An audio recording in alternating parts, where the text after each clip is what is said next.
مسکان اعظم شپه د ثانیې ګورئ د سولې نړیوال شاخص د 2026 کال د تازه راپور له مخې په افغانستان کې د سیاسي بې ثباتۍ کچه کمه شوې، خو په سویلي اسیا کې تر ټولو ناامن هیواد دی او د 2026 کال د سولې نړیوال شاخص کې د نړۍ په کچه 150 ځای لري.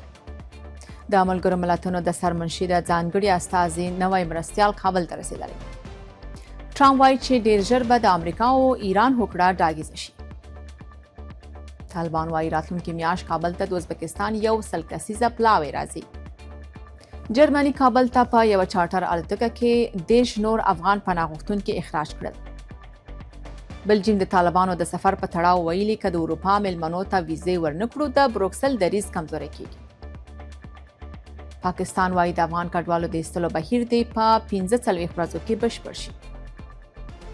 طالبانو د عاشورا مراسمو لپاره د ځانګړو امنیتي تدابیرو خبر ورکړی.